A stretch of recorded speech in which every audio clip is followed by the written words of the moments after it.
Well, so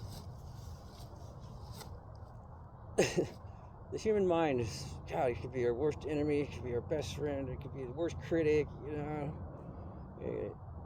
We can defeat ourselves within our minds just from not feeling worthy or no confidence, shy, or I don't know, man. People a lot of times they just don't try hard enough, you know. So of course you're not going to excel. But our mind seems to, most of the time, will work against us if we allow it.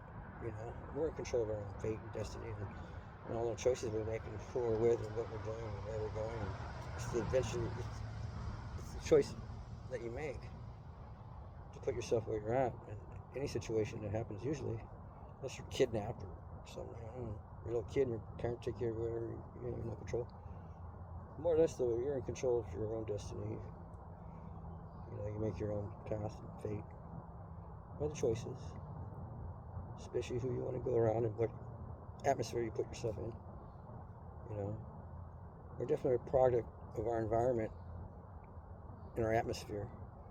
Most of the time, it's because of where we put ourselves and decide to want to do or hang out with certain people because either they're kind of interesting or funny, but you know they're not really good people, but you go hang around these people, and then you wonder why bad things happen around them, or if something bad happens to them, you're with them, and, you know, it follows you.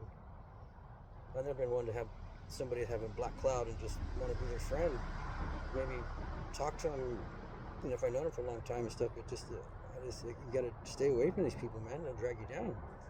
Misery loves company, you know. All the old sayings that everyone says is kind of true. So you gotta look out for yourself, and of course try to help others when you can who are deserving.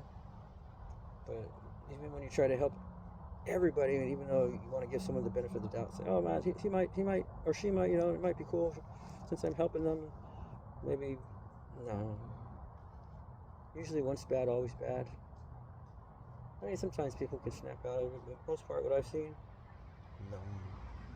They always revert back to that. And it sucks.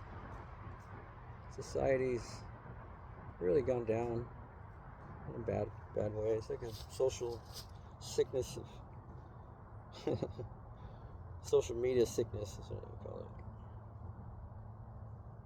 Crazy, man. I don't understand it. I've got my own emotions and demons I fight myself, but I still have sympathy for people and their feelings, and sometimes I wish I didn't. Sometimes I think it's a weakness. But then it can be a strength also, because you have good karma. Put it this way, since I've changed the way I think and try to be the best I can, anything I do, and try to be nice to people and helpful and kind, I say my karma's gone up to about 75% good and 25% bad. We all have bad. Can't get away from it. Like Murphy's Law type stuff. But you must persevere through it. Just keep going, man. You know, change is imminent. For real. Just gotta hang in there. And just know you're in control. Control the outcome, man. Make better choices. And when you know it could be a bad choice, and you think, oh, maybe I shouldn't, you know, maybe it's not a good idea. Follow it. Usually your first intuition, your first thought is almost always right. And then we tend to question ourselves and stuff, and we're like, oh, well, maybe. No. I've learned that follow through that first thought usually, man. At least 90% of the time, because you always go back, God damn, I first thought that, I should have done it. I don't know. Just my thoughts.